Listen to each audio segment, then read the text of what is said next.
Recording. Go ahead. Hi, everyone. I'm Casey Becker.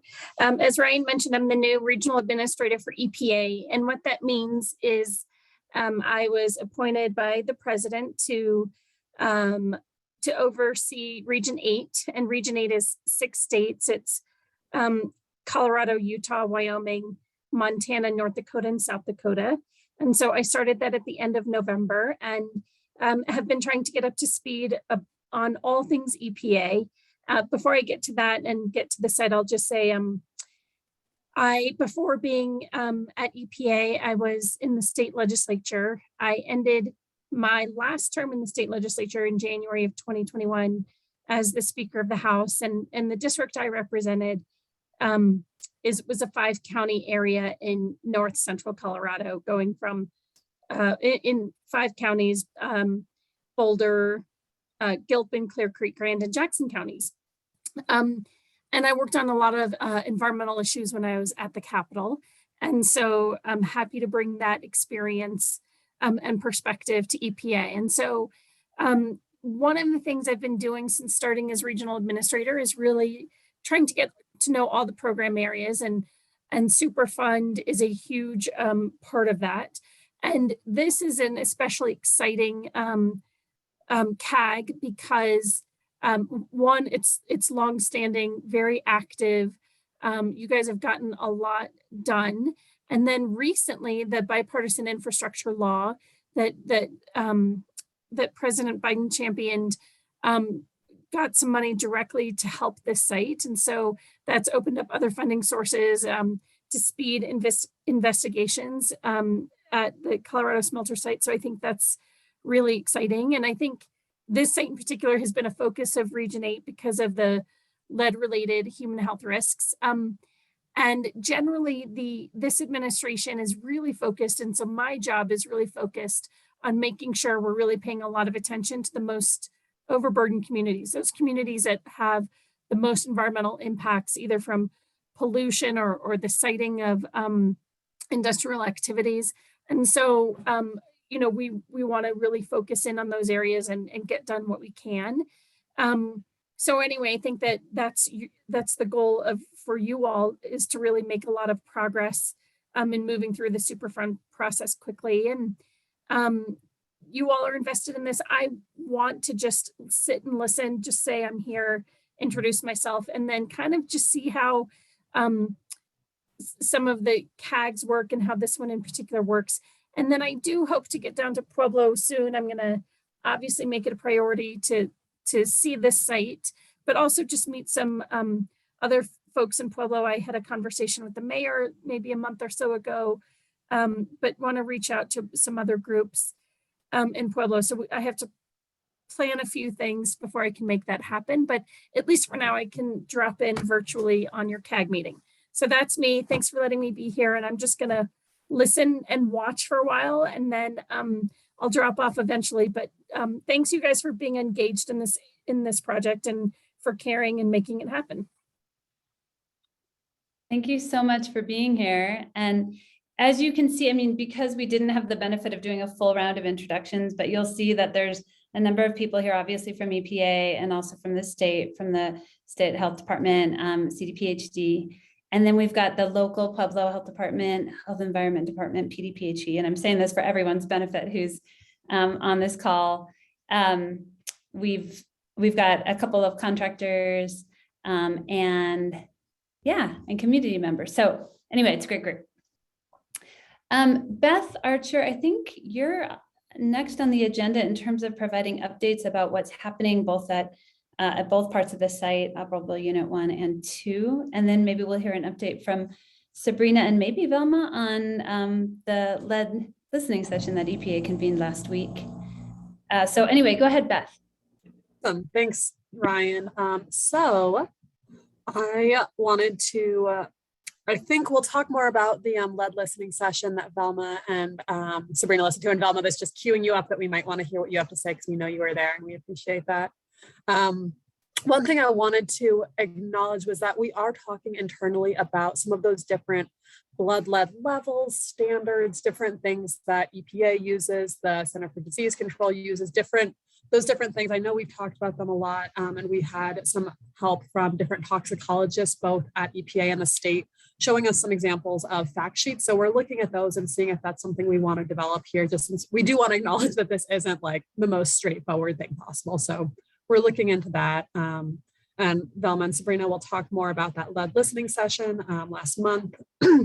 When it comes to, this is all OU1 stuff now, Operable Unit 1, which we're looking at mostly the residential stuff. So we have done 95% of the soil sampling that we expect we need to do. That's a great number for me. I think at another residential site, I'm aware of 95% sampling was the most that they got. And I know we still have people signed up. So that's really good news for me that like we're getting as close as possible to 100. So that's awesome. I'm really excited about that number.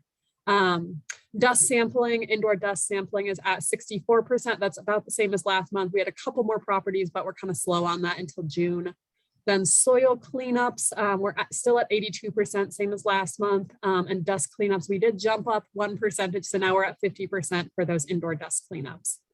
We have been talking a lot about last call and when we are going to be wrapping up the residential sampling and cleanup. And we had given the CAG a timeline that looked at wrapping up soil sampling this fall. And the team has looked at some different funding opportunities that came up partially due to that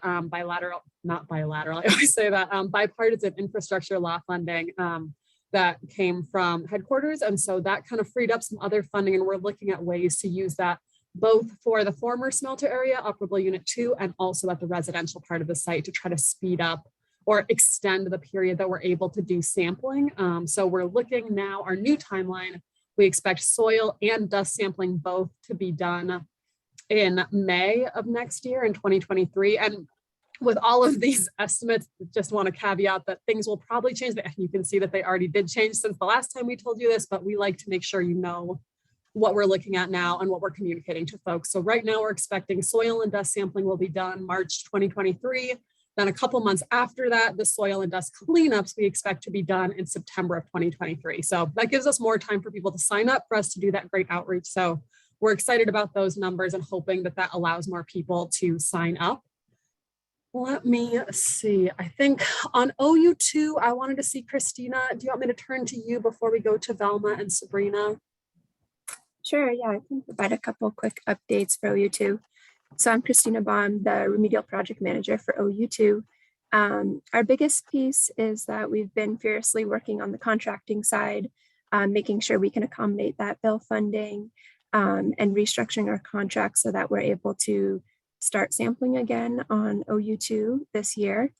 And then we've also been working on going through the enforcement process in the background, which we've talked to the CAG about a little bit before. Investigating liability as part of the Superfund, the normal Superfund process. And then lastly, some good news that I think Terry and others will be excited about.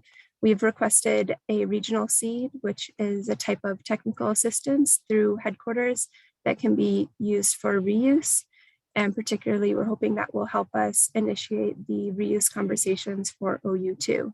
And that's kind of a similar funding mechanism we used for the CSRP and the OU1 revitalization work.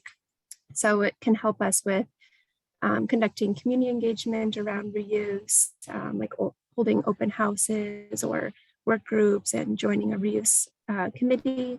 It can help us coordinate between agencies, like working with CDOT, who has an interest in the site, and city and county, et cetera.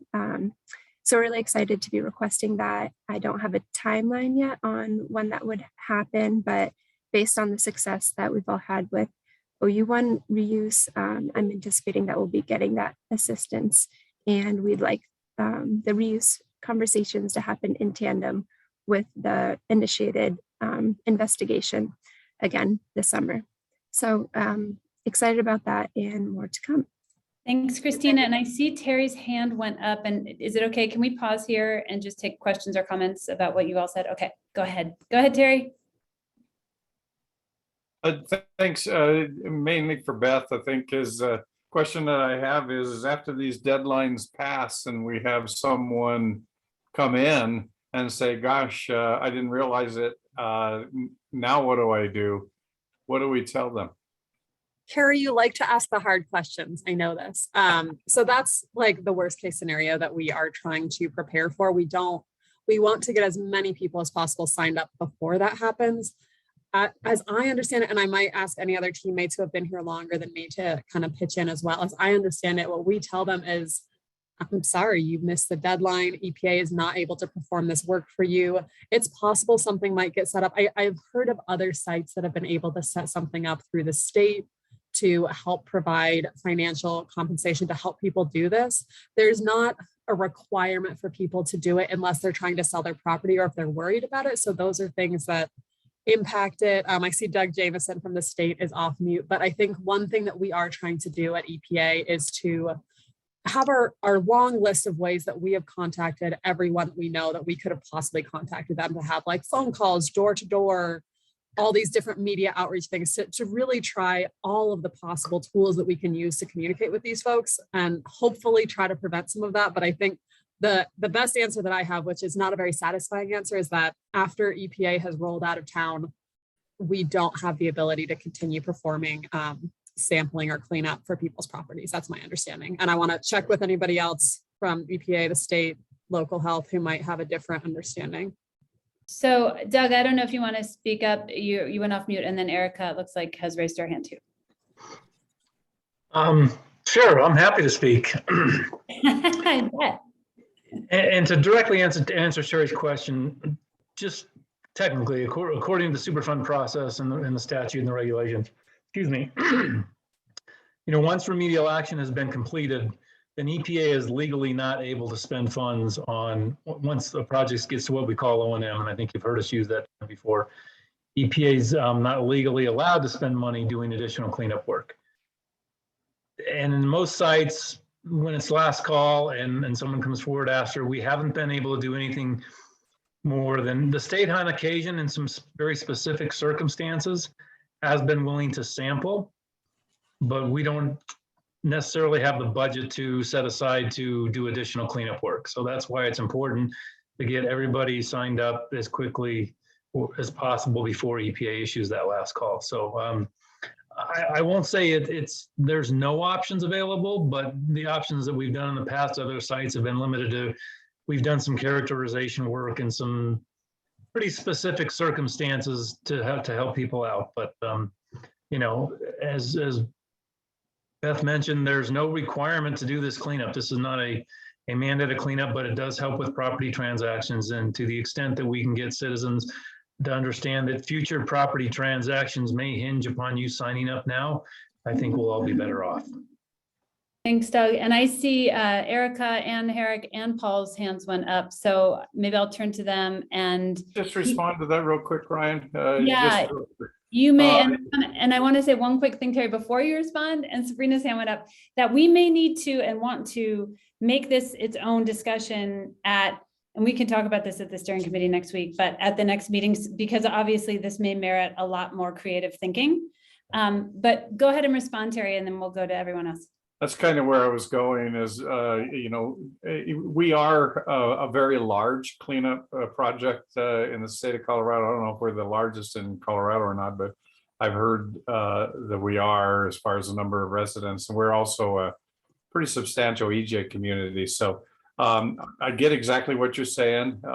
Frankly, I think that you guys have done a really good job working with us over the past few years, trying to get everybody's attention. As you know, we had a certain amount of political confusion when the project started. Frankly, I blame that primarily on our paper at the time that was confusing a lot of things, but now that's changed quite a bit. But anyway, so we were a little slow getting out of the box as a local community because of the unfortunate political arguments about confusion of politics with science and that sort of thing. Anyway, all of that said, I would really like to have a further conversation about what possibilities there might be for other funding mechanisms, because you know, I think all of us know that there is a probability that folks will be tripping in here after those deadlines, particularly when we know that OU2 is going to take a longer period of time on the calendar in order to deal with. So anyway, I just would like to have a further conversation, develop what are potential opportunities, and just try to find a way to help my my fellow citizens that may not have thoroughly understood that it's speak now or hold forever hold your peace. Thanks, Terry. And if I can respond to that one thing, and then I'll be quiet, Terry, we have been looking at some things, and I do think we want to discuss that at a future meeting. So I just wanted to toss that in there, and then we can go to Erica. Thank you. Thank you. Go ahead, Erica, and then Herrick. So my only thing is I get, so I'm trying to also lower my hand while I'm talking to you guys. You know, trying to, you know, the people that are trickling in like last minute and trying to, you know, or like the deadlines, you know, lapse and everything. But then you have like me, and I know Paul's been out there, and Terry, I know you've been out there talking to our neighbors and saying, hey, you know, you get this done, you know. So if they come, I was one of those people that bought a house, didn't know we were in a super fund. So if it's a new person buying a house, I kind of understand that. But if it's people who've been here for years and years and years, and us as citizens are talking to these people and saying, hey, get this done, get this done, get this done now. So if you do want to sell later, or, you know, you don't have to worry about trying to pay it out of pocket yourself, then they're like at the very last minute, oh, wait, I want to do it now. You know, I think it has to be, again, later, like we're going to have the, you know, steering committee meetings next week and everything. But it's almost like you have to look at it as the circumstance as it comes up also. If it's a new buyer and they weren't aware, like we weren't when we bought our house, that's one thing. If it's somebody that's been in the neighborhood the last 20, 30 years, and they just didn't want to do it at that time, I think it's a case-by-case situation more than anything else. Thanks, Erica. Herrick, go ahead, and then Paul, then Sabrina. I want to clarify. It sounded like earlier, I guess 2 months ago when we had the last meeting, we were told that the new money that was being infused was going to go towards investigation of OU2. And I guess it kind of sounded like Beth was saying that it's going to be, some of that's now going to be used to finish up some of the testing or whatnot in OU1. So I just want to clarify that. And then the second part of what I have to say is just, we still haven't had like a significant, the houses that need to have the indoor dust tested, a significant number of them have not been tested yet. And I think those numbers are going to change because they've set an exceptionally high blood target level on this site, and it's over the 5. And that seems like that's possibly going to go down in the future, or it could go down. And this is one of the things, hopefully, that you're all talking internally at the EPA about. But until we get the true testing, originally, just for Ms. Becker, since you're new to this, they did a indoor study to find out the lead and arsenic contamination within these houses. And when they did it, they only ended up doing like, the case study only had 7 houses. And I think, to my knowledge, they only did like 3.5 of them. And they started running into some asbestos or whatnot and realized they were kind of opening up Pandora's box. Well, what they did find is these houses were extremely contaminated to such a degree that they literally immediately put some of these people up in hotel rooms and went and remediated their houses, came up with extra funds just to do so because the dust levels in their houses were so bad. Well, I believe that there's a considerable number of those houses in this neighborhood that are still contaminated. They haven't been tested. We haven't been approaching people to say, let's do indoor testing. And first of all, I'd love to see an indoor study, because if you're really going to find out the extent of the problem, you have to do a true study. But all of this has kind of been swept under the rug over the last few years. And we've been told as a community and as a CAG that enough asking about it, there's nothing that's going to be happening because there's no funding for it or whatnot. But we need to get to the bottom of it, because the indoor dust levels that these people are breathing with lead and arsenic are so elevated. They're 10 times, 100 times, 1,000 times the health risk of our outdoor dust levels and what's going on in our yards. So I would really love to see the investigation pursue the way it was supposed to. It started that way, and then the Gold King mine disaster happened. And once that happened, a good portion of the funding for this project was diverted towards that for that year and following years. And so I guess that goes back to the first part of my comment. And hopefully we're not having money that was supposed to be there to study OU2 now being used to finish up OU1, where we've already more or less been shortchanged, including the money that went to South Dakota at the end of this process during the Trump administration. And the money left this project for that. And it was one of his last swipes of a pen that allowed it to do so. So anyway, that's my feeling. And I'd just like to know what you think. And so maybe what we'll do is, Beth, when we get through the raised hands, we can come back to you, or maybe Sabrina wants to touch on this in terms of Herrick's initial question about the funding piece. But thank you, duly noted, Herrick, as well. Paul, you've had your hand up, and then Sabrina, let's go to you. Yeah, I think that the extension of time that we just talked about is going to serve us well as far as trying to recruit the last few properties that need to be cleaned up. You know, of course, it seems to me like, of course, there's got to be an end to it at some point. But that extension in 2023 should serve us pretty good, I think. And I had another question about the certification of the properties that have been cleaned up. Beth mentioned something about a sale. And if someone had missed the deadline for it, the people that have been cleaned up, I know that there was talk earlier of a clear letter or something of that sort that the properties that were cleaned should have received.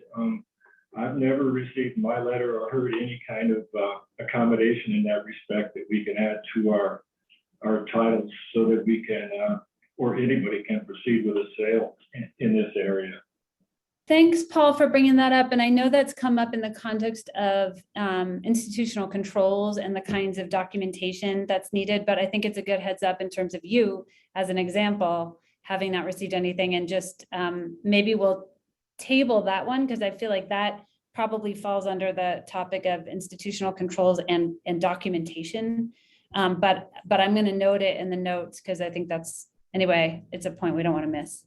Ryan, I might be able to give kind of a short answer right now, and then we can loop back around to it. Is that okay? I know we want to get back to Herrick's questions and Sabrina. Is that all right? How about, let's go to Sabrina, and then Beth, you have a couple of questions that we're going to want to answer. So maybe you could just take note of Herrick's and Paul's. Thank you. Thanks everyone for joining us. Touching on Herrick's question about the funding. So Sabrina, your audio is really hard to hear. It's going in and out again. You might have to get really close. Hold on. Let's see what I got here. Well, Sabrina's doing that. I'm Yes. going to respond to Paul's question. Sorry, Yeah. Sabrina. Sure. So Paul, I can look at your property and I'll make sure to get you that letter. We have two different kinds of letters. If a property got sampled and didn't need any cleanup, we have like that sampling letter that we get, I guess 3 letters, sorry. We have a sampling letter that could say, you don't need anything, you're all good.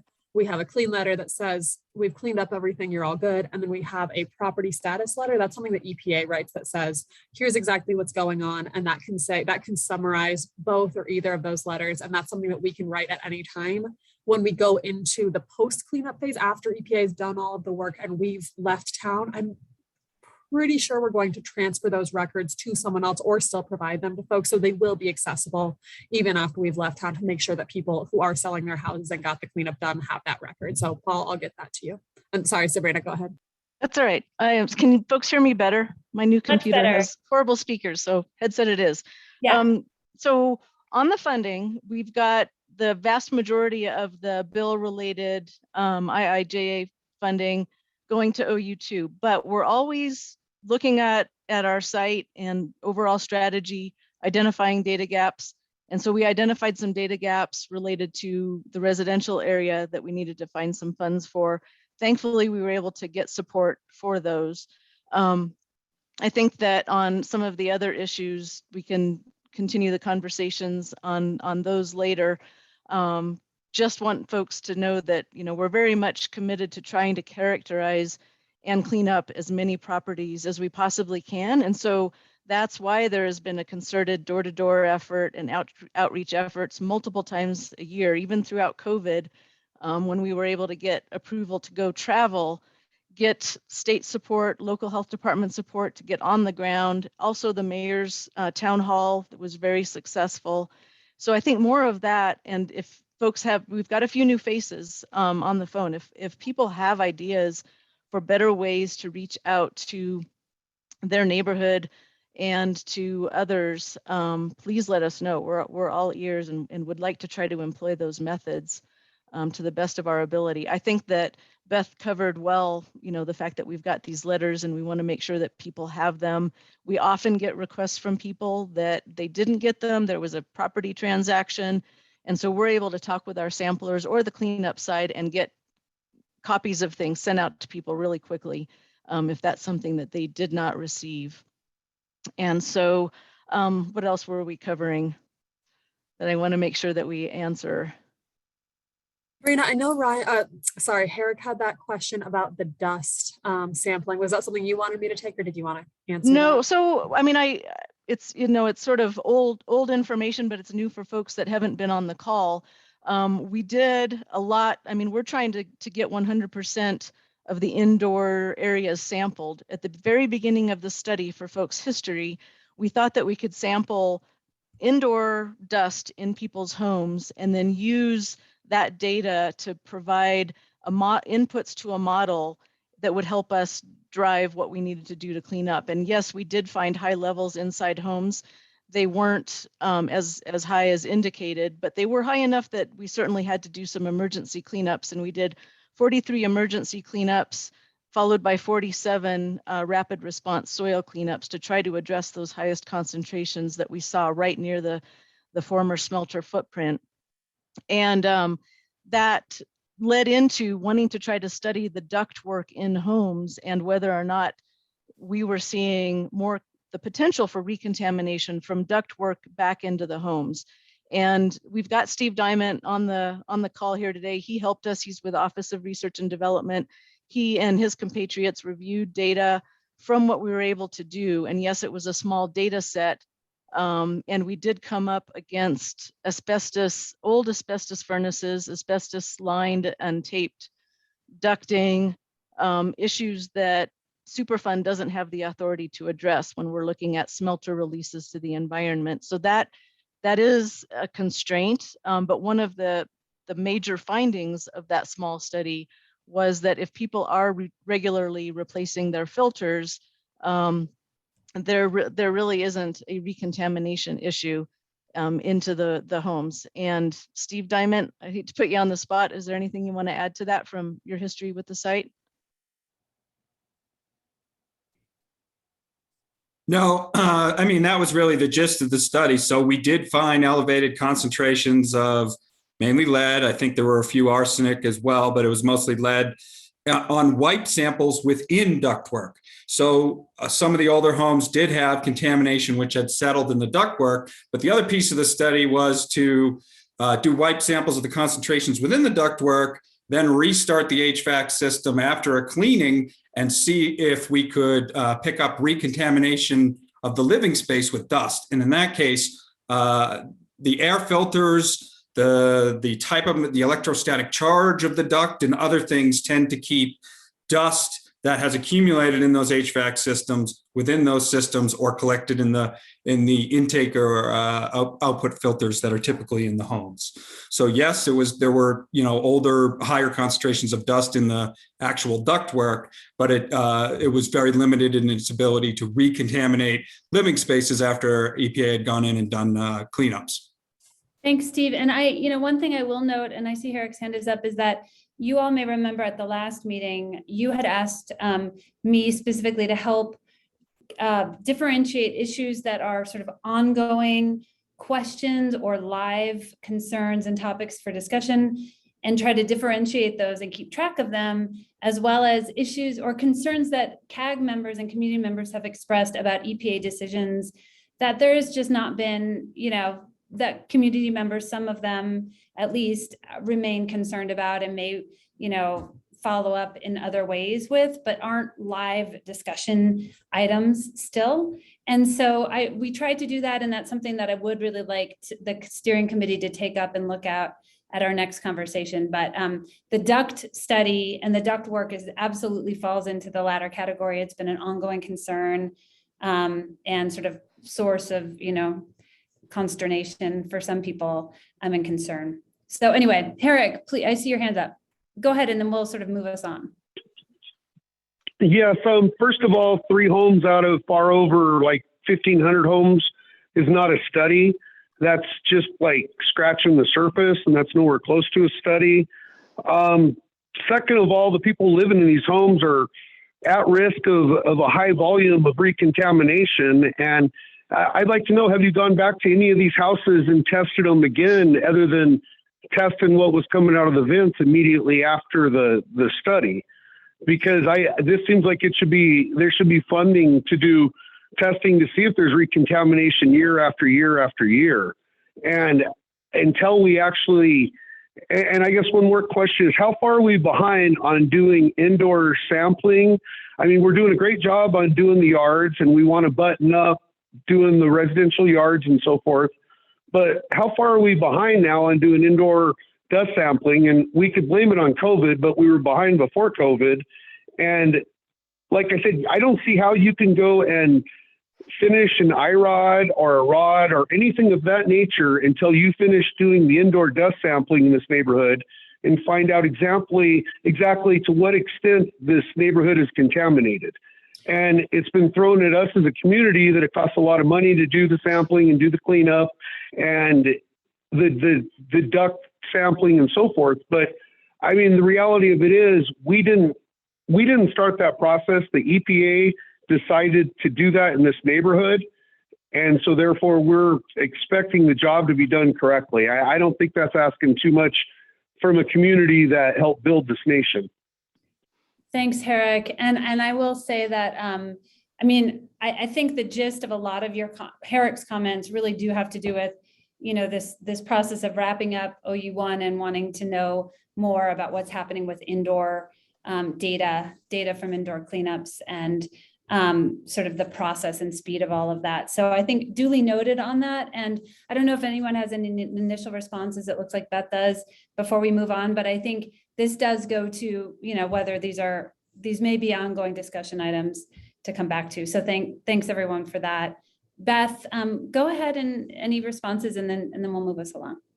Awesome, thank you, Ryan. So I did want to address Eric's concerns about, or question really, of the how far behind we are on dust sampling. And I do want to kind of tease out a couple things that I've seen from my time as a community involvement coordinator with the dust sampling.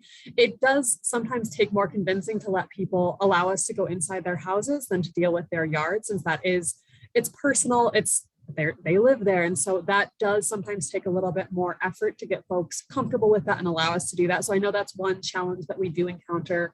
COVID has been another, but to actually look at the numbers in the last CAG update that Ryan sent out last week, the graph on page 3 shows what we were hoping to accomplish with our dust sampling and then where we actually are. So at the end of 2020, we were hoping to have about 1,400 homes sampled, and we got to about 1,000 homes. So it looks like we're about 400 homes behind last year. This year in 2021 and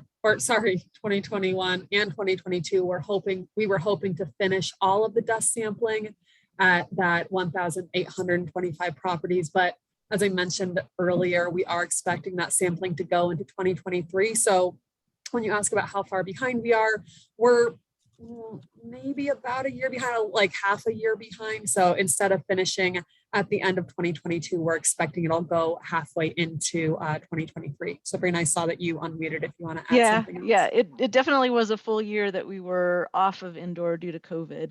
And you're spot on with those some of those constraints that we have. People aren't as comfortable. But again, if there are more ideas that folks have for ways for us to reach out to people that would help us to complete that indoor dust sampling, we want to do it. And we don't want to leave those gaps there. Thanks. Yeah. I prefer you don't make a decision.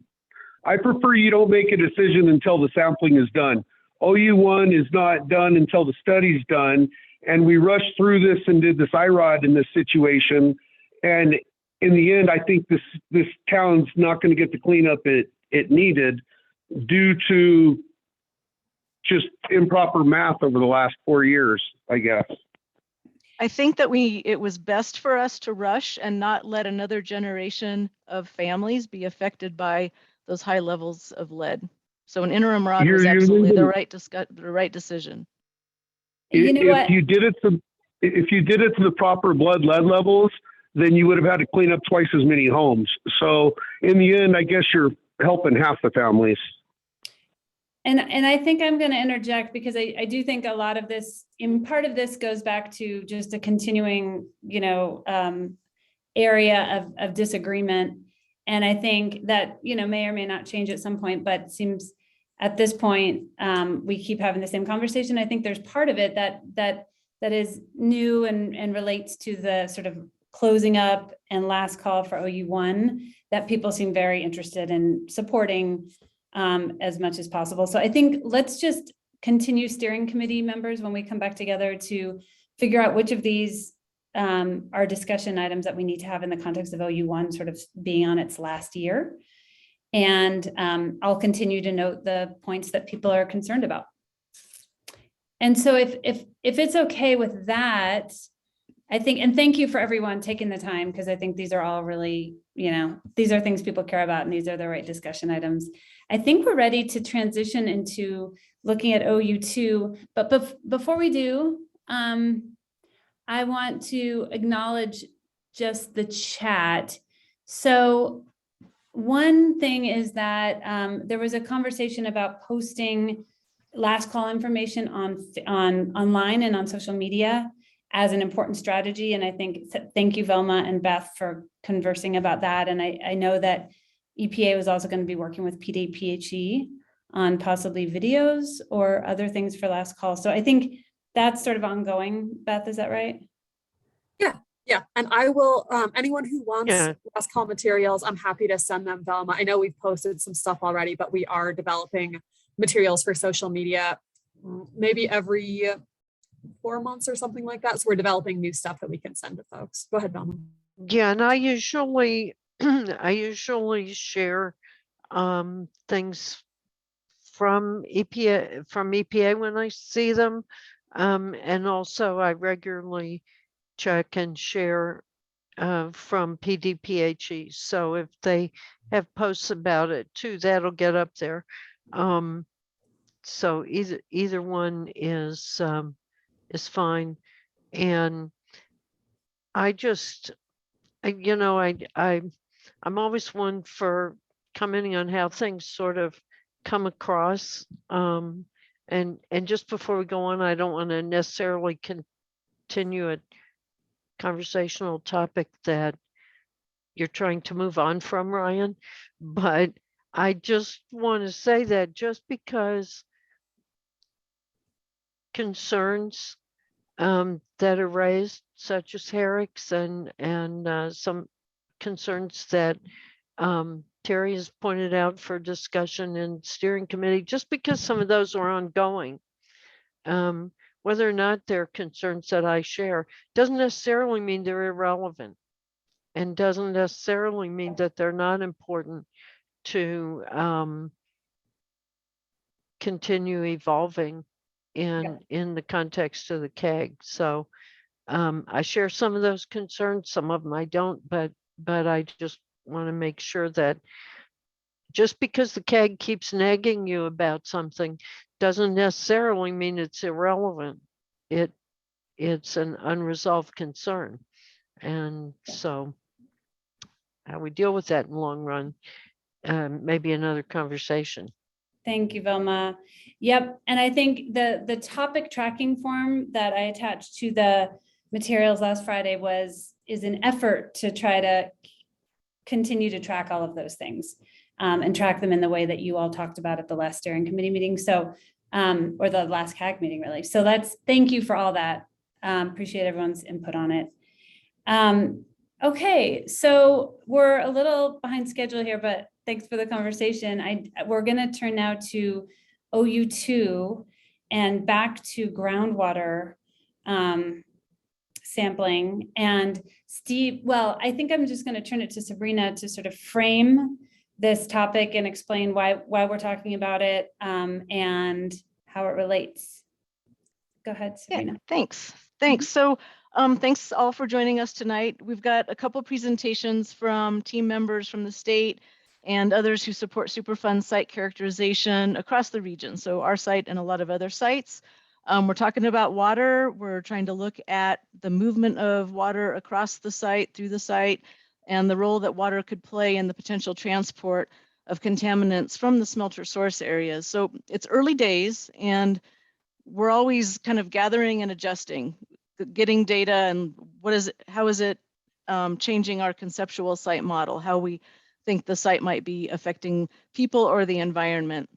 And so as we're moving through this, we'll provide updates. So the first presentation will be from Sarah Graves, an engineer and our state project manager. And she helped develop that with Sarah Teschner, an EPA hydrogeologist. And then that's going to be followed by a much more complex presentation from Steve Diamond related to something we've talked about over several months, the shallow surface water, surface water, shallow groundwater interactions. We've asked him to try to define things as he's going along because it's really complex. And so I'm sure more questions will be generated. I'd say just, try to write down your questions, and, what we can't get to today, we can be helping, to try to clarify into the future and for discussions in the coming months. So with that, Sarah Graves, you are up. Thanks. Thanks, Sabrina. And before we go into the presentations, because there's a lot to cover, I guess I would suggest people feel free to write questions or comments in the chat, keep track of them, and let's just assume we're not going to necessarily answer a lot and have a big, robust discussion tonight, but this will be like a jumping off point for discussion based on what people's comments and questions are. So I will track them. And go ahead, Sarah. Thank you. Hi, everyone. It's nice to be able to kind of get a little bit more involvement in this CAG setting. I've been with the state now for about 8 months and on this project for about the same amount of time, but I think this is the first time I've been able to speak with you all. So I appreciate that opportunity. I'll go ahead and share my screen, and as I do, I'll kind of let you guys know, like Sabrina said, this presentation is fairly high level, and it's kind of just an overview of kind of where we're at right now.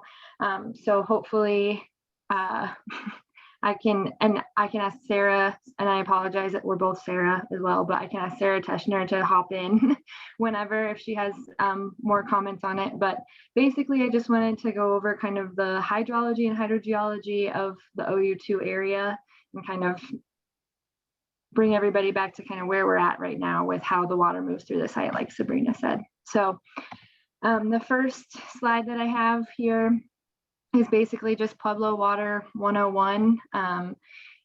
Just kind of as, really zoomed out background information I wanted to touch on. So remedial investigation, like we have done here and are doing, is basically to consider how part of a remedial investigation, the water part, is to consider how surface water and groundwater interact and how they could be affected by the contamination that does exist within the site and how they could transport it potentially off the site. And so that's some of the work that we have already done, and more that we're going to do are looking at those things. Today, we'll kind of go through where the water comes from that interacts with the site. How does it move? And that's a lot of that is on Steve Diamond and his next presentation as well. And then where does it end up? And so that's the really, really zoomed out kind of start to this discussion. So where does the water come from? In Pueblo, a lot of the water that we are concerned about and looking into now is the surface water. This picture right here is of the aquifers that exist in the area. The little description from USGS is about kind of what the geology is in the area. And based on all of the information that we have so far, we're pretty sure that surface water is going to be the main area of investigation here.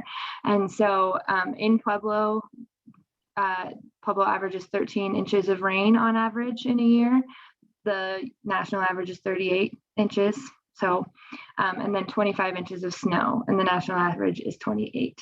So that's kind of where the water that we're looking at comes from. The water is going to interact with the slag piles and interact with potential contamination on the site is most likely going to be surface water. For reference, also, surface water is where is the drinking water source for Pueblo. There's intakes in the Arkansas River and also the Pueblo Reservoir. So where does the water end up? So it's the easiest way for all that surface water is to flow from overland into the river. And you can see in this old illustration of Pueblo right here, I don't know if you guys can see my mouse, but I'm circling it with my mouse, is the smelter itself. And it's kind of, as we know from the area and those of us that have been out there, it's higher ground than a lot of the rest of the area around it. And so a lot of the surface water that interacts is going to land on the site and then run downhill into the river. And that's where, you know, where the water goes. And so because of that, because of the kind of topography of the site, there's not a ton of concern for infiltration into lower groundwater, because that takes hydraulic pressure from above. So you have to have water pooling and then kind of pushing it down into the ground to get interaction with groundwater. And there's occasional groundwater interaction as the site kind of slopes and curves and moves around. But since it's because of the topography, there's not a ton of interaction between that groundwater and even the shallow groundwater. There's some, but it's not a whole lot. And so that's one of the reasons that surface water has been kind of one of our primary areas of investigation here, is just based on how the site, it's high up and how the topography works. So that said, the data from the surface water and the sediment sampling and all of the things that we have done so far does not indicate that there's any red flags that show expedited remedial investigations are needed. So this is a picture that's included of OU2. And so that's the green in here. And there's a picture later on that Sarah Teschner provided. It's the last slide that I have that shows the areas that we have sampled soil within that. So this is just kind of a reminder of the aerial view of what the area is that we're looking at here. Like I said, it's a high point in the city and it's also near the river. So that's why I'll reiterate again, a lot of the water that's going to interact with the site is just going to run overland and directly into the river. And the primary investigations that we're going to do are going to be how to intercept that, how to make sure that water that lands on the site isn't impacted once it gets to the river, that kind of thing. This is the conceptual site model that has been included in a lot of the reports that have been put out for this site. It's another good conceptualization of kind of the location of the smelter in relation to the river, and the way that all of the information that we have now is that the water moves overland and goes into the river. You can see down here, there's the groundwater piece, but like I said, just due to how, you know, all of the information that we have now, there's not a lot of evidence of interaction between the surface water and the groundwater. And ultimately, all of that does end up here in the river as well. So if there is shallow and intermittent interaction between the surface water that's falling on the ground and the groundwater that's moving underneath, ultimately both of those end up at the river. And so if we can adequately interfere with that surface water being impacted, then we will be able to stop it from getting to the river as well. So in 2019, EPA studied the pore water, surface water, and sediments of OU2. That's the slide that I said that, so Sarah provided that, and it's the very last slide. I'll show that map. There are some exceedances of lead and arsenic observed in the source area, and I'll show where those are. And those are kind of the areas that we're going to focus on as we move into the more active remediation of OU2. So like I said before, and then in 2021, we conducted initial investigations to better understand how the surface water and the groundwater interact, and that's what Steve Diamond can speak on. And so up next, as we continue on and get more involved with OU2 as OU1 wraps up, we're going to finish the surface soil sampling. We're going to do slag sampling, do subsurface or below surface soil sampling, some groundwater sampling. We're going to finish the screening level ecological risk assessment, and then ultimately, all of that information can help us to update that conceptual site model that was shown before to make sure that there aren't any data gaps in there that we weren't aware of. And so this was a fairly short presentation, but basically the ultimate goal of the studies that are upcoming and the information that we have thus far is for us to assess the role that water plays in the transport of contaminants from the source areas. And like I've said a couple of times, as of now, what we understand is that the role that water plays in that transport is primarily like surface runoff type of issues. And so that's where we're at now. And this is that map. And I know it's kind of hard to see. If I can zoom in on any areas if you need me to. But these are all of the soil samples that were taken. And these red ones, so primarily over here, are where we saw the exceedances. So over at SW012 and SW005 are where the lead and arsenic exceedances were found. And so, like I said, those are going to be some of the areas that we focus on more heavily, but we do have, at least initial sampling from kind of the whole area. And I don't know, Sarah, if you have any more to add to that, or if there's any questions, but that's basically the whole presentation that I had prepped. Well, let me add just a couple little thoughts and then maybe we open it up. Brian, does that sound okay? Yeah, perfect. Okay, so just the purpose of putting this map up too is I know in past CAG meetings, we've had some discussion of the surface water sampling locations, and there's been some question, are you looking here or are you looking over there? So there is plan to add a few locations, but the ones that are on this map are ones we're looking to retain as well for consistency through time. And then the only other thing I wanted to note is just echo what Sarah presented and discussed in terms of groundwater. That word can mean a lot of different things. It can mean what is just what water is ducking underground and then peeking right back out in the river or the ravine and exchanging through that system that way. That's still water best investigated when it is surfaced. Then it can also mean water that infiltrates underground and pops out in a seep, like further down a hill. That is still sort of, as we're thinking just practically about what it means to be out in the field, that is still sort of more paired with surface water investigations. It's water that's surfacing. Its time underground is fairly short. There's water in springs.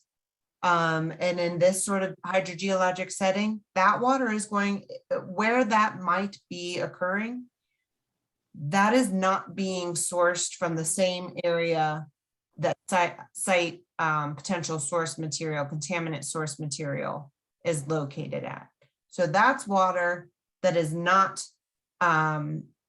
we do not have a hydrogeologic connection to the Superfund site with. That would be coming from a deeper source where it is, as Sarah mentioned and described, able to, in some way, shape, or form, build up pressure so that it can be pushed to the surface.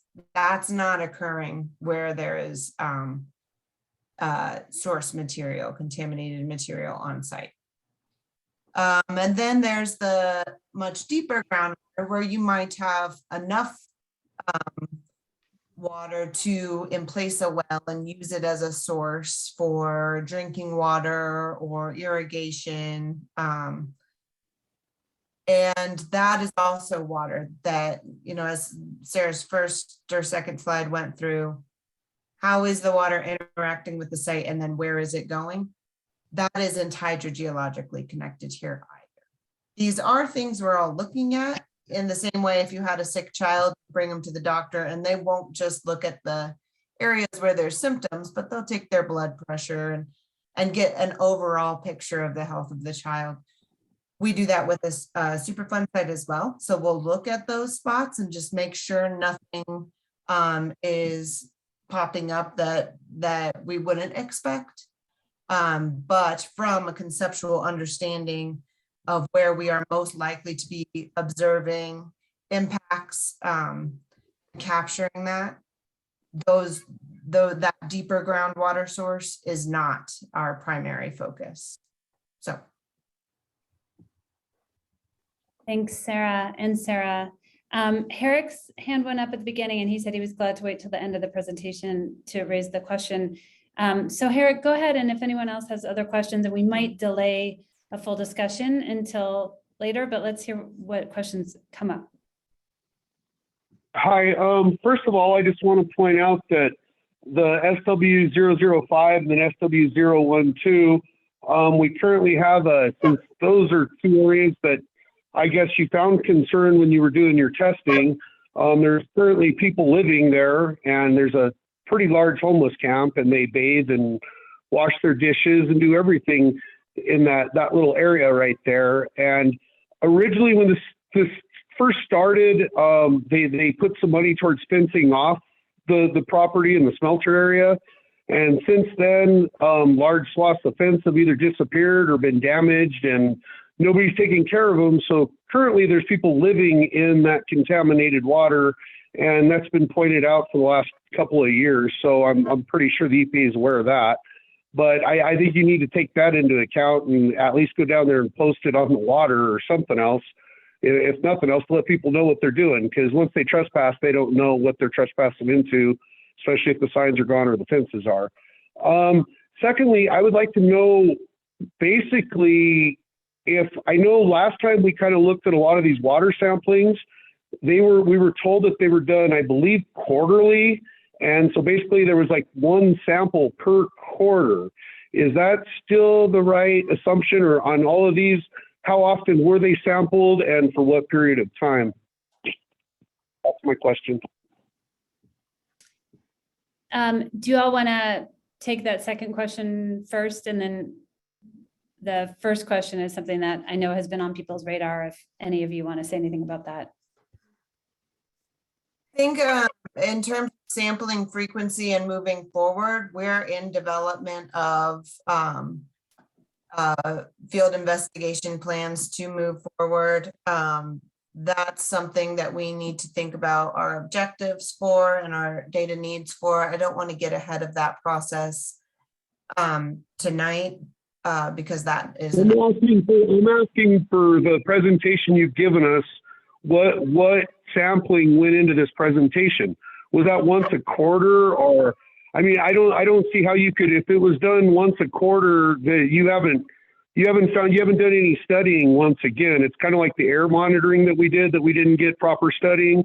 Now we're going down that road with the water sampling. And I would like to know on this study that you're telling us today what the results are. What was the frequency of the sampling and how often was it done? That's past tense. Yeah, it was just we posted can in answer the that chat. question. Yeah, it was just posted in the chat by Christina that they were sampled quarterly for 1 year. And so so four samples per site over the course of 365 days. That's not a very, very good study. So Herrick, what I would love to do is note your concerns that it feels inadequate. And if folks want to address that now, totally fine. And otherwise, I think just we'll lodge it because I do want to get to Steve's presentation. And I know we only have about 20 minutes, but I think, you know, duly noted on the concern. Does anyone from the agency want to follow up on? You can't come to a conclusion. Right. Ryan, I think that this is actually, we did do a presentation a few months ago on this topic. It's a pretty big thing to dive into, how you go about designing a surface water investigation and considered in frequency. So I think that that would be a big diversion for tonight. But we could sort of repeat the one or better understand the concerns and try to build on it at a later date. Perfect. Yeah, I think that sounds right. I think maybe this is, again, a role for the steering committee to step back, and this was discussed pretty in depth, but you know, there are concerns and questions, and we'll see if it needs more information or discussion or what is needed here. Anything else, any other questions from the CAG or comments to note here before I move to Steve? Velma, I see your hand went up.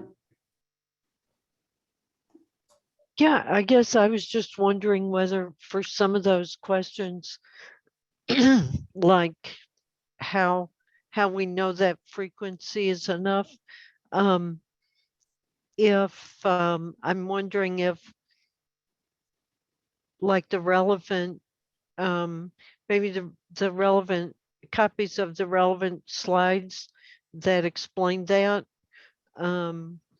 could be maybe pulled out as I keep wanting to call them handouts, but as an email, as an attachment that we could, for our review, that we could see before we have the steering committee and talk about it. So maybe EPA team, you feel free to just point me to these will all be on the CAG website, Velma. All the past presentations, but I think if we can point everybody to, here's the one. Yeah, that's kind of what I'm getting at. Yeah. That's perfect. Perfect. Thank you.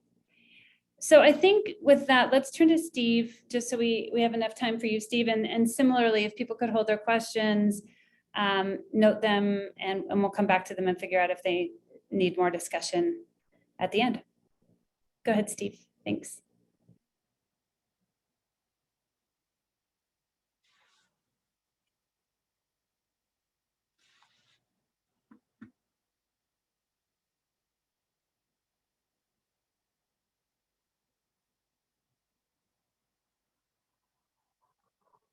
Okay, got to unmute myself. Can folks see the slides? We can. Great. So I'm Steve Diamond. I'm the Superfund and Technology Liaison for Region 8 for the Office of Research and Development. And I've done a number of research projects and various projects to help out Colorado Smelter. And tonight I'm talking about some preliminary work that we've done to look at those surface water, quote, shallow groundwater, or even pore water interactions. We're talking, you know, just a few feet below the surface of saturated sediments.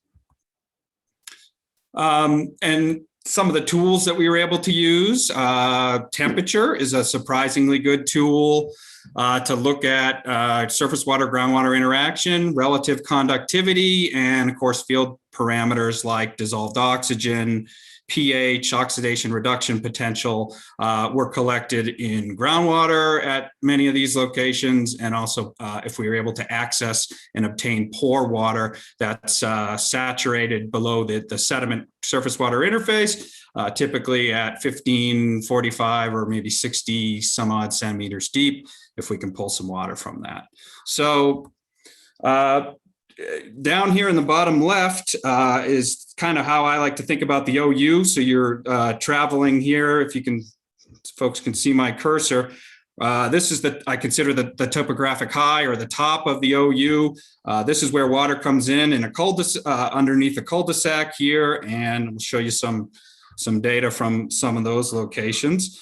As we move sort of down or head north, we go through an area of a lot of slag. We got some pictures there of just surface water literally flowing over slag. So we can observe, you know, large slag debris piles and observable surface flows, typically just a few inches, but there's a couple of places where we got some 4 or 5, maybe 4 foot depth surface water that we encountered walking the site. So most of that slag is on the surface. It's superficial. It generally has like a low leachability. That is the ability of, weathering and taking that weathering and turning it into a dissolved phase and leaching into the groundwater. Typically, that's pretty low for most of the slags that we encounter at Superfund sites. We generally have very low leachability. So most of the action tends to be, or at least the action with the contaminant tends to be physical weathering at the surface. But we can look at those surface water and shallow groundwater interactions by looking at temperature gradients. So we're measuring temperature at different depths, and then we can estimate the flux, direction, and magnitude. So we can estimate the direction that the water is going. Is it traveling down from surface water into the subsurface, or is it an upwelling of shallow groundwater coming into the surface? And so we can estimate that direction and also the flux or the magnitude of that, which is simply flux is the rate of the water moving across a unit area of media of the shallow aquifer, right? And so we can use a lot of that data as we continue north here. There's our deepest spot, right around in the central highlands area, just to the right of that photo. You'll see CSOU2, GTSC2, and stick 3. That was our deepest spot. We managed to put in a temporary piezometer to look at some shallow pore water and groundwater, surface water depths, and a significant amount of sensor installations. This was our deepest spot. And then continuing on down, it exits out of the sort of the wetlands area. We get some channelized flow, and we continue on down, more channelized flow towards the northern end of the OU. And then lastly, about 50 feet from where it exits, maybe 100 feet from where it exits at this corner of this building, the surface channelized flow exits through a culvert and heads in the direction of the Arkansas River. So we got to look at sort of what's available in terms of what's on the surface, the slag, and all of this can help us optimize monitoring well placement. My understanding is there will be some looking at groundwater. It's a very difficult drilling environment. So a lot of the data that we collected and information we learned could help optimize the placement of future monitoring wells, and also where we screen those in the subsurface interval to try to get the best data related to those subsurface and surface interactions. So between May and October 21, in May, despite some challenges with COVID, we managed to get out with a team and do sediment profiling at 22 locations. I'll show you a picture of what that looks like here. We've got some probes. Unfortunately, the pictures on my screen tend to be located right where the probes are.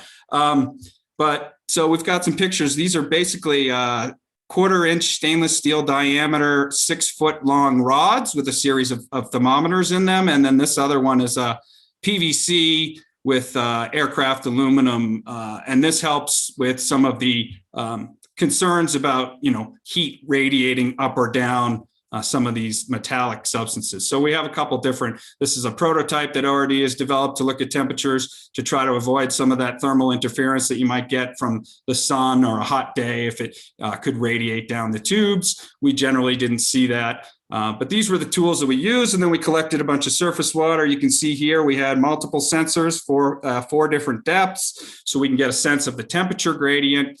And then also understand things like what is the dissolved oxygen in surface water or pore water at that location, to try to understand and try to optimize where we want to do the next technology, which is the thermal sediment logging. So here on the upper right, we got a couple different versions that we use. This is basically an 18-inch stainless steel pipe. We had 10 of these, and then inside cut into these are a series of, they're called eye buttons. They look like a watch battery, and they're very high resolution temperature. They measure temperature at very high resolution. So we can put those in a series of depths here. You see then the USGS, those are 18-inch long stainless steel pipes. And these other prototypes are alternating aluminum and PVC. And those are 3 feet long. And we've got a series of upwards of 6 of these sensors placed throughout, as deep as 3 feet, 2 feet, and then at the surface, just a few centimeters below the surface, and then another one right at the surface interface. So we collect, and then of course we put all of these out there at 12 different locations in May, and they logged for hourly, collecting at each one of those depths hourly for more than 150 days. So we have a significant amount of temperature data to look at.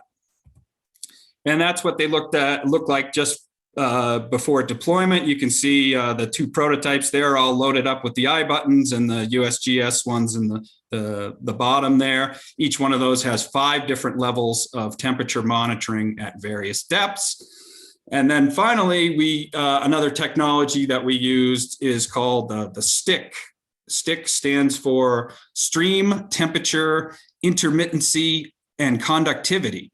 And this is a commercially available sensor by a company called Hobo. It's about the size of a matchbook. It's a pretty tiny little object, very rugged sensor, and it collects slightly less higher resolution than the I buttons, but good temperature data and a relative conductivity signal, which we augment the light sensor here. So what you're seeing is actually these 2 orange wires are soldered onto the light sensors. The original sensor actually measures temperature and light. We use that, and they come out to these little pins here on the top. These wire pins act as a proxy for conductivity, and it turns it into a conductivity signal. So we get temperature and conductivity, and we'll show you what some of those look like. And then just a quick picture of doing some quality control for temperature. So this is a NIST, National Institute of Standards and Technology certified laboratory thermometer, and we're using that. And these are all of the I buttons that we're prepping to put into those various arrays. And we're looking at temperatures between those I buttons, the certified standards, and also some of the probes that we push down into the subsurface. Just gives you a sense of what the size of those little buttons. They're about the size of a nickel, maybe a little bit thicker. So in terms of data analysis, for those vertical sediment arrays where you see all those I buttons, again, we had 12 of those. We are using those with an ORD tool. It's a spreadsheet that basically helps to quantify seepage flux across the groundwater surface water interface.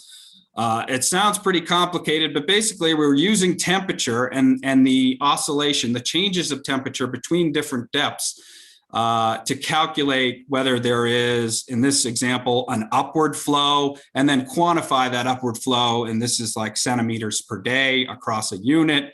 So it gives you some sense of the direction of the flow in the subsurface and the magnitude of that flow. And that's what I'm working on now. Now, the challenge with that, and I haven't been able to complete it all, is that these worksheets work in a 24-hour time series. So we've got more than 150 days worth of data. We're logging hourly at 12 different locations with 6 different depths.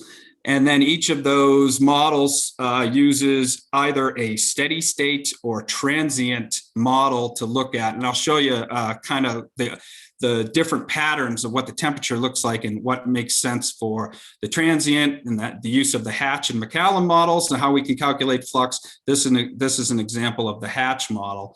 And then, so let's just, I guess, not to get too technical, but take a look at some examples here from our data.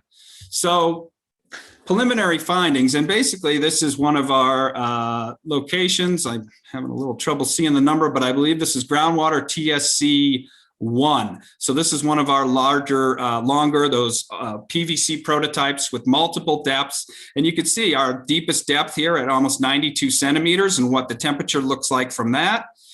62 centimeter depth and what the temperature looks like from that, and 31 centimeters, 16 and a half, and then this one at the surface. And what I want to point out is you'll notice how the signals, they actually copy each other very well in terms of, when there's dips and spikes in overall signals. But the top two, for example, show a lot of noise in the data. And what that is we call it a diurnal oscillation.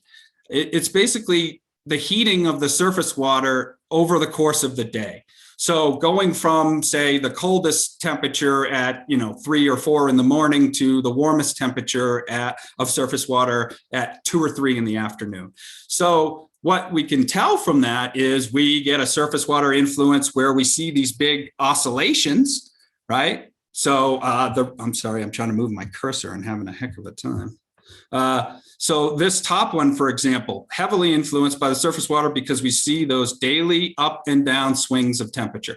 We see it at a further depth. And then when we get down to about 31 centimeters at this location, 60 centimeters and 90 centimeters, we don't see those diurnal oscillations at all.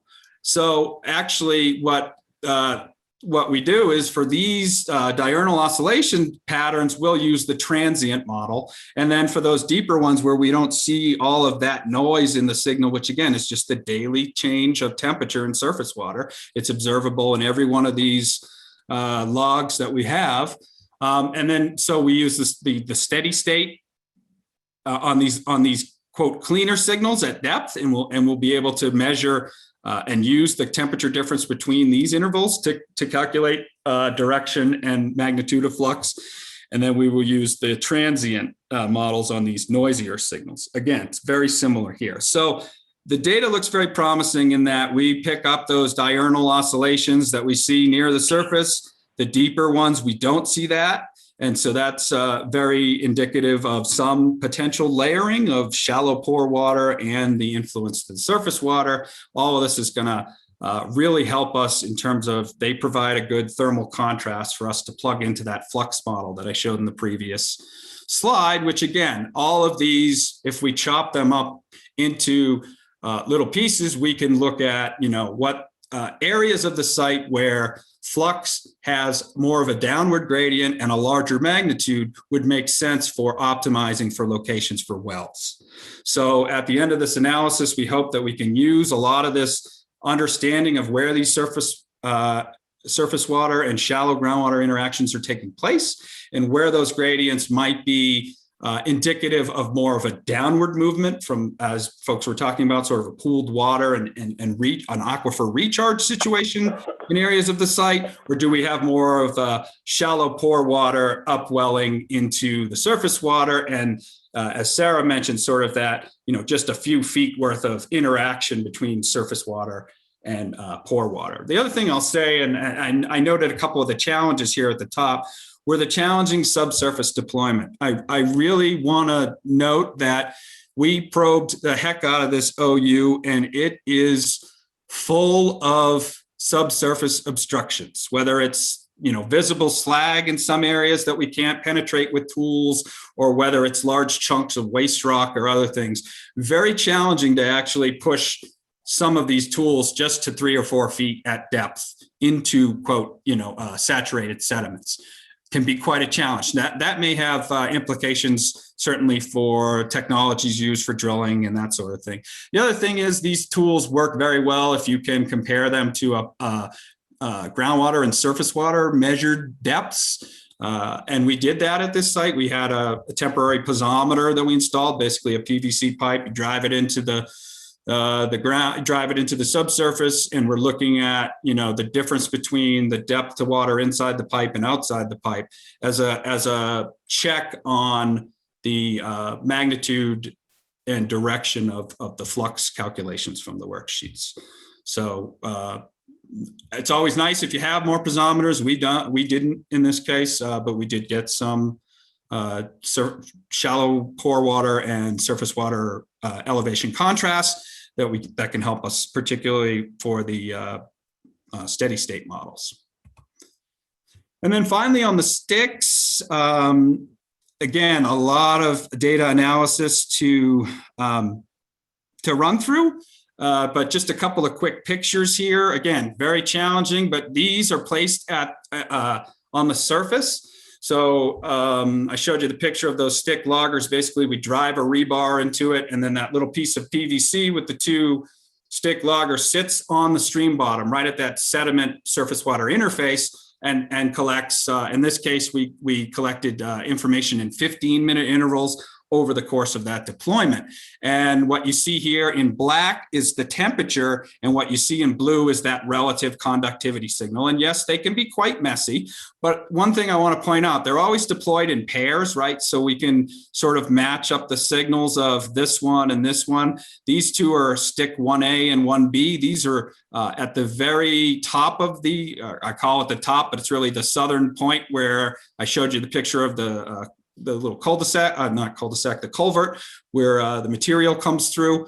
This is that location. And then this other pair here, where you see a much noisier temperature signal, is located all the way at the bottom on the north end of the OU, close to where it exits under the Santa Fe. And that is stick 11A and B. And what I want to point out real quickly is a couple of things. You'll notice the diurnal oscillations that I was showing in the I button data, very similar here. You see it in the surface water, but we can use this temperature variance to kind of pick out inputs that appear to be from surface water or shallow groundwater. So we can use the average concentration, or excuse me, the average temperature here. And what you'll see is if you look at the average temperature and then look at the variance, the standard deviation on the mean of that temperature, you'll find that this one is very, very low.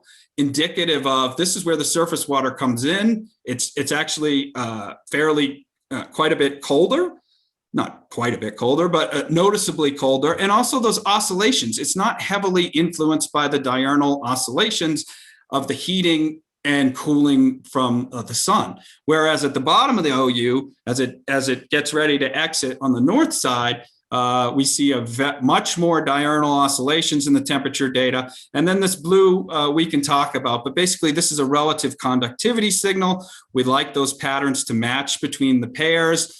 And at other sites, we've been successful at using them to look at versus flows. So conductivity can be kind of a proxy for increased metals, or conductivity.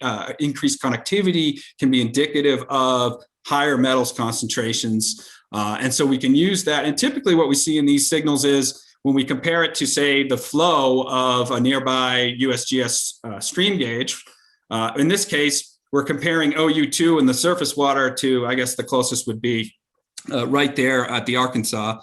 But basically what happens is for most of these signals, what we'll see is when the surface water cubic feet per second goes up, the conductivity drops.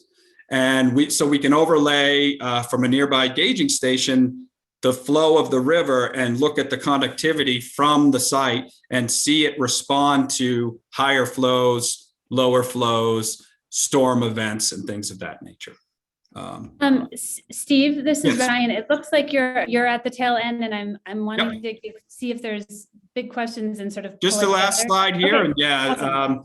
So I mentioned the implications for the drilling technologies. That's it's amazingly difficult, full of hard slag-like material, waste rock, and other things. I've got tons of pictures if folks are interested. I've walked that entire OU end to end, crawling through the mud. Many times I know where the homeless encampments are, et cetera. So in terms of visual observations of the surface water, I think it was mentioned, but most of the interaction with the site contaminants is going to take place at the surface. There may be some potential for aquifer recharge areas. I got a few pictures of areas where surface water does pool in a few different locations. And so we'll be looking at the flux from those locations to see if we do have downward flux gradients. Those would be good places to try to look to install monitoring wells. And then, as I mentioned, the shallow surface water, it pools, and generally we're seeing an upward flux from the initial data that we've looked at and from the spreadsheets. I do have one or two sites where we show a small downward gradient. So if those pan out, we will, I would be placing those as optimal locations for future potential wells. And then moving down, I say down the OU. So starting from the southern end to the northern end, you see both the temperatures and the intensity of those diurnal swings increase as you move down. And as you see that tends to indicate more of a surface water influence. So There may still be locations where shallow groundwater is coming out or surface water could be exiting, but most of the water at the bottom of the OU tends to show a very strong surface water influence and not a downward flux in the preliminary analysis. And I'll leave it there and take questions. And so here's my suggestion about questions, and I think Velma, I might have seen your hand go up, that I think this presentation was, there's so much here, and there were a couple questions in the chat, Steve, I think pointing to the fact that it'd be good to sort of understand how this will lead to next steps in terms of studying contamination. But I also think that that could be sort of a next presentation, is sort of like taking this and what do we do with it? And I think, you know, it was brought up at the top of the discussion, but basically, you know, how does water interact and what is the potential for it to move contamination, in this case, from the surface to the subsurface? And so in terms of how it feeds next steps, it's really optimizing locations within OU2 where downward gradients might exist that would be indicative of good locations to put monitoring wells and screen those intervals appropriately is part of it. And then the other is just to understand those interactions and make sure, you know, our assumptions, the conceptual site model about how the surface water is moving and interacting with contaminants and whether or not it has the potential to go into the groundwater is also part of that analysis. Yeah, thank you for pulling that back together. That's helpful. Do people have quick questions and or comments that will pave the way for sort of next steps on this? Because there's a number of quick announcements we want to get to as well. But Velma, yeah, please go ahead. Just for a quick follow-up on Steve, on your your pulling together. So I was sort of assuming that I was hearing from you that the surface water wouldn't reside on the site long enough to pick up contaminants, but that's not necessarily true, is what you're saying, that you're still looking at the interaction between surface water and shallow water and deeper water. Is that, I would say understanding more, that right? I would say it's mostly focused on the surface water and the very shallow, call it pore water, whether or not it's actually groundwater. Again, very limited with our depth penetration, 3 feet maximum in most locations. Sure. So really, but again, it's in terms of the interactions with the contaminants, that all takes place on that surface water where you see it flowing through the slag and things like that. So we can use that as kind of, you know, the guiding principle of, okay, this is where the contamination is. This is where the physical weathering happens. We know some about the leachability and it's pretty limited. So if things are going to physically weather off of the slag and create a contamination issue, it tends to have those interactions happen in the surface. That doesn't mean that things couldn't be carried into the groundwater. And that's why we're looking at those interactions to just make sure that what we're saying about surface water and shallow pore water jive with the focus of the investigation, which, as several folks have mentioned, is surface water and shallow groundwater, shallow pore water. Thanks, Steve. And Herrick, you have a quick question? I think you're on mute. Sorry, yes. Yeah, I'm unmuted. Yes, I guess one question that we've been, and it sounds like haven't made that decision yet, but we've been asking this to be labeled as a seep or a spring all along, feeling that it's a different situation if it is in fact a spring that's been there for millennials. I basically, I guess, through our historical literature and searching back on how the Santa Fe Trail was, which dates back long before any smelters in this town or any developments on the south side of Pueblo, those springs have always been here. So the historical record tells you that just through the literature. And I guess, I mean, just, you need to look into that more so, and then you wouldn't have to do as many studies to figure out whether or not they're coming from seeps up above. And I mean, just to point out, case in point, during the earlier study, they showed a map of downtown Pueblo, if you go back and you look at that map's from like the late 1800s, and the river's in a totally different place than where the river is now. And so the underground and the above ground waters and everything have changed over those years. And there's a big significance of that river being moved and how close that river is now sitting basically in between, by where you show the original smelter was, that the river is going through the middle of the original smelter footprint if you look at that map. So I would just like, that's something that we've been asking to be a little bit more of the historical data to be brought into this and make it correct. And in this presentation, that's something that hasn't been correct. And I just want to point that out.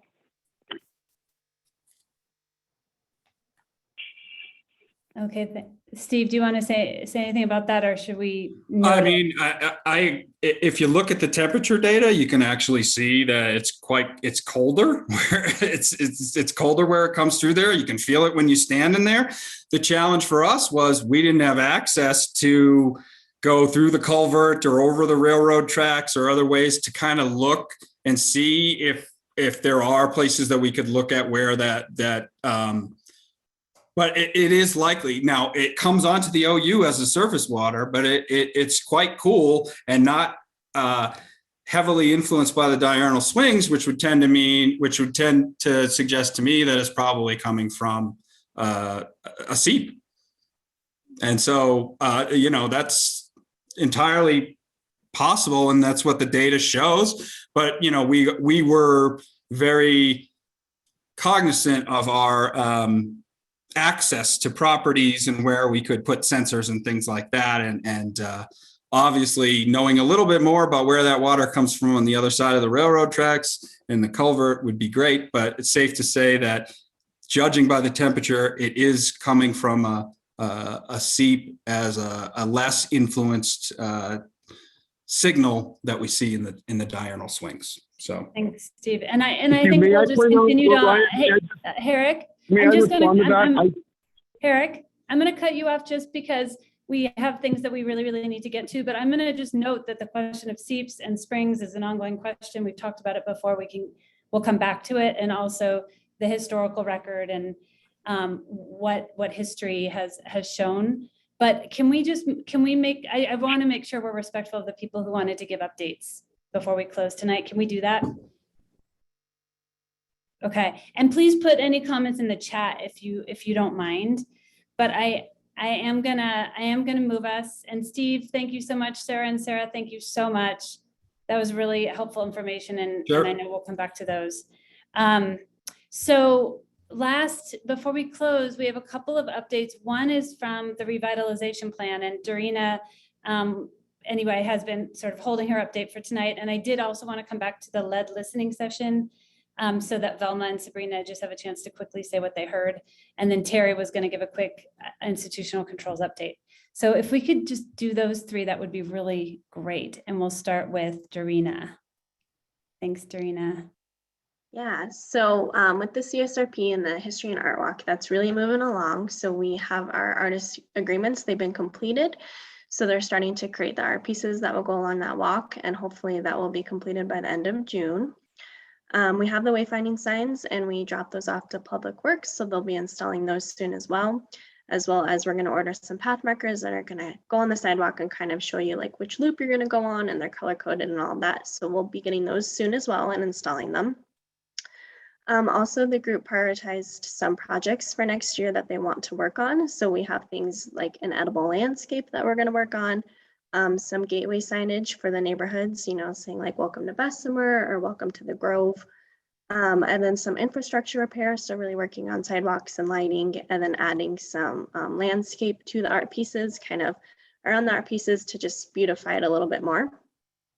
And then lastly, I just wanted to let you all know that we do have a new health promotion specialist. So Donald, he's on this call, and he is taking Lexi's place. I'm not sure how many of you have been aware that she is moving on. She's still at the health department. She's just working on a new grant. So she's still here, still available. A lot of what she is doing is very similar to the work here. So she's still around, but you'll be seeing Don probably on these calls for a little bit more time as he kind of onboards and learns about this work. And then I do see a question in the chat. So let me pull it up really quick. Yeah, Aaron, so the artists are Reed Miller. He is new to Pueblo, and he's designing a really cool Pueblo sail. So it's going to be, I can't remember how tall it is, but it's, you know, a mast with a sail, and then the sail is kind of going to rotate, and he's going to get community input and have like artwork on the sail that kind of represents all 3 neighborhoods. And then the other artist is John Wilbur. I'm sure many of you local to Pueblo probably know him. He's been around for a while, done a lot of different art pieces. And he is creating a photo blast. So it's going to be, it kind of resembles the steel mill, the outside of it. And then like in the back, you can kind of, there's steps and there's little holes cut out and people can go up and get their picture taken. So those are the art pieces that we have. They're really cool and we're really excited about it. And like I said, they should be completed in June. So it's definitely getting there. That is amazing. That's so exciting. Thank you, Dorina. Any quick comments, questions before we go to the lead listening session? Okay, thank you so much. It really is great news. It's like incredible to hear the progress. Velma, Sabrina, I don't know which of you want to, Sabrina, do you want to frame it and pass to Velma? How would you like to do it? I want to pass on to Velma because it was a listening session for stakeholders and agency folks were meant to listen in. So go ahead, Velma. Thank you. Oh, gee, thank you. And if I miss anything, I would appreciate the backup there, Sabrina. So, yeah, as Sabrina's pointing out, the session was part of a national EPA listening process for the new, excuse me, the updated lead strategies to reduce exposures, lead exposures, particularly to children. And I'm going to show a couple of web pages, and I'll put the links in the chat. I appreciate the chance to mention this because it is, there is a, this is EPA announces public listening sessions. You all can see this. There is a,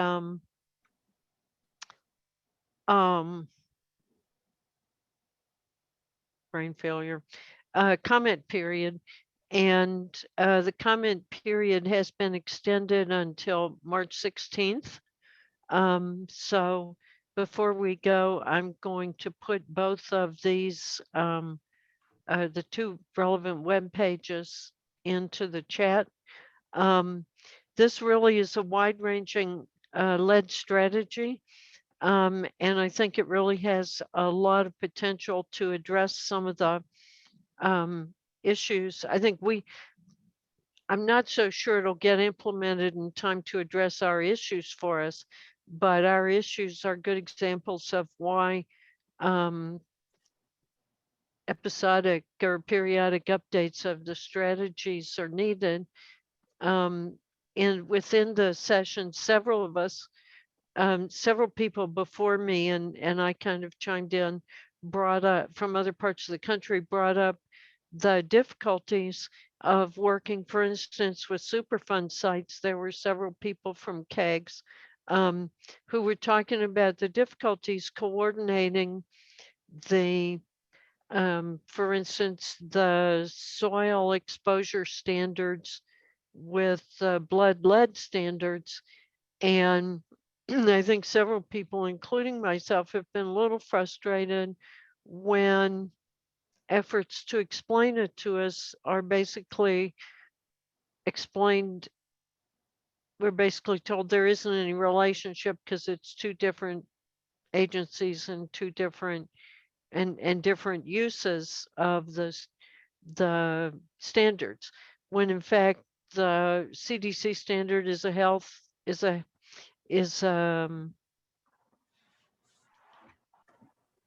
crossover, I guess is the best way to describe it. When you have a child that's exposed to EPA soil standards, what that child gets is CDC's blood lead.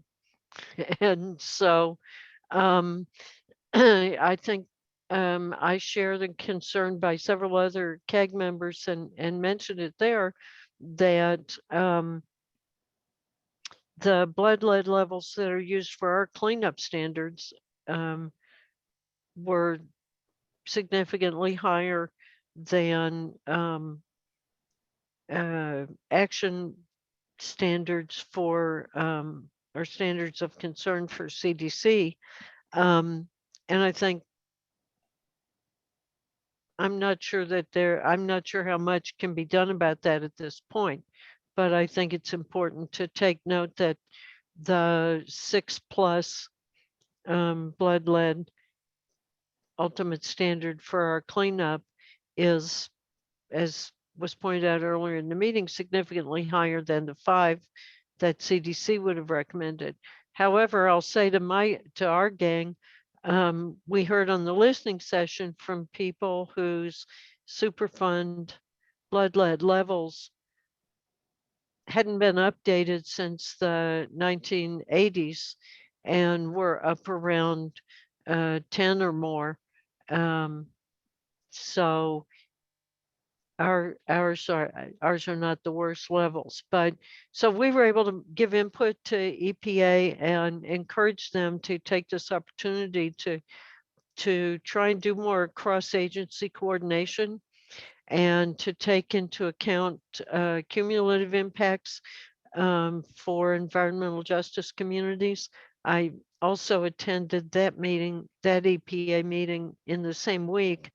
And so it was very useful to hear EPA bringing cumulative impacts into their processes, and hopefully they'll be able to integrate some of that into the new lead strategy. So I'd encourage people to take a look at the very well done informational pages and see if you want to offer comments to EPA about it. Thanks, Velma, and thanks in advance for putting those in the chat. Really appreciate it. I'm not seeing any hands up, so I'm going to turn now to Terry to give a quick update on what's happening with institutional control discussions. Just a real quick update. My task that I left the last meeting was to start working with the city to see, where the city is in the negotiations with the state and EPA, and then see if we can involve CAG in the conversation. Had a good dialogue with Scott Hobson about the current status. It's my understanding that we've now had a couple of exchanges recently between the state and the city on some draft language with the documents that would be involved. And it's also my understanding that some of the language coming from the state uses language like final offer, which is, I gotta tell you, Doug, I don't know why they would do that, because that sounds like negotiations are being cut off, and that's not appropriate. So anyway, it's an initial conversation. I'm doing my best to roll up my sleeve, get a feel from the city what their concerns are. It sounds to me like the city's concerns are very similar to the various concerns that we've raised here at the CAG. And so stay tuned. I think that there's going to be more and more conversations as we go forward, rather than final offers and governments not negotiating. That kind of seems like what's going on in the Ukraine right now. I really don't want to see it between the state of Colorado and the city of Pueblo. Yeah, Terry, let me add just a few things and clarify one thing. There have been some exchanges recently, mostly between our respective attorneys. My understanding is that the cities, we've been negotiating with their outside counsel, or working with their outside counsel to draft the ordinance in the form that the CAG saw last, and there have been some minor changes. My understanding is the city's in-house counsel looked at it, made some edits, sent it to us. We've looked at it. We had some comments back to them. The final offer language kind of came just attached to the email from the city, kind of indicating this was their final offer. Like I said, hopefully, like you said, hopefully that's just language that got thrown in, and we still have some discussion to move forward with. So we'll see where that goes. I don't know what the next step is. I think the attorneys are going to continue to talk. I think we've sent back our comments to them, but we have not had a meeting to discuss, if there are any kind of deal killer sort of issues out there or that we need to work on further. So perhaps in the next meeting, we'll have a little bit of an update on that. But so in summary, it's, some comments back and forth. Like I said, this is at least the city's in-house counsel has seen it. And so, I think this was the first view by city's in-house counsel. So anyway, we're continuing to work on it. Maybe a bump or two in the road, but hopefully we can iron those out. Okay. Well, thank you, because I would love to see a continuing dialogue, since we, as a citizens, really haven't been involved in the conversation, and help me a little bit. I am a lawyer. I have managed lawyers. If you can help me keep egos and emotions of legal counsel out of the conversation, would be extremely helpful. Yeah, I agree. Absolutely. It's, like I said, there's, the city has their issues. We have our issues, that we feel we have to be consistent with state law on a couple things. Like I said, hopefully we'll continue to work on those issues and work them out, as I think that, I've discussed with the CAG, we've tried to make this as painless as possible, but nevertheless, it is, it's as with any bureaucratic process, there's some pain involved, for somebody along the way. So we'll try to continue to work on those issues. Well, Sounds great, Doug. Thank you. meanwhile, thanks Terry, and thanks Doug, and thanks for keeping the CAG updated, including on conversations that may be happening between the city and community members on this. Okay, we're 2 minutes away. Oh, I have children arriving. I just want to clarify, next month is the month where the CAG meets in a more informal setting without so much of an agenda. And we have more time for informal discussion, which could involve picking up on some of the themes raised tonight. So the steering committee next week, I'm going to send out an invitation probably for Monday, as usual, to try to figure out which of these topics we need to pick the thread back up on. And also, I don't know if anyone, EPA or others, have topics you'd like to put out there for possible picking back up, either in April or when we're all back together with sort of more of a formal presentation style meeting in May. I see a note from Velma. Does anyone else have topics you just want to throw out there that you'd like to see either discussed more informally or presented on more formally? Sabrina here. I want to try to capture any new ideas on outreach, because we really do want to try to get to as close 100% on sampling and cleanup as needed. And it is important to us. We've got some of our constraints that people don't want to hear about, but they are real. But yet we want to try to get this done and include everybody. I'd like to continue that dialogue too, Sabrina, because one thing I'm anxious about is see if we've collected any information on any kind of feedback anybody's given us of why when they say no to sampling.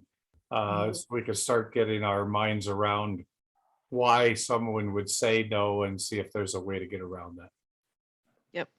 That's great. I will add on to that, Terry. Thanks for that feedback. I know I have a list somewhere of some of the different rationale that I've heard, both for sampling and cleanup. I can send that around to y'all before the steering committee, just so we have that to chew on and talk about for future meetings. Okay. Thank you. Thanks, Beth. I see Velma clapping. Thanks, everyone. This has been an intense meeting and a lot going on, and it's touched on a lot of different topics. So I do appreciate everyone sort of sticking it out.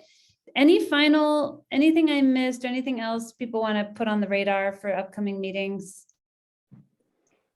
Oh, Beth. I'm on mute. Sorry. I saw Velma put something in the chat about just coming back around to lead levels, why we chose the levels that we did before we close out OU1. So I noted that. And I think Sabrina already mentioned that we would like to kind of loop back around to some of the things that we talked about today in groundwater. So I'm thinking that will probably be more future, maybe in May, and April will be more kind of the discussion, and we'll hopefully nail down some more of the questions and concerns we heard tonight. But yeah, those were the only things that I had on my mind. Thank you. That sounds great. Thank you. Velma, I noted that too. So thanks for putting in the chat. Yeah, and I'm holding my fire on questions about the groundwater and the surface water issues, because if I caught that right, we're kind of seeing it as it's evolving, which is good. But I've got a number of questions, but I'll hold off till we evolve the conversation a little bit more. Okay, excellent. All right, everybody. Thanks so much. We will see you next month, and steering committee members, stay tuned to hear from me to see you next Monday. Good night, Thanks all. everybody. Thank you so Good much. evening, everybody. Bye. Bye.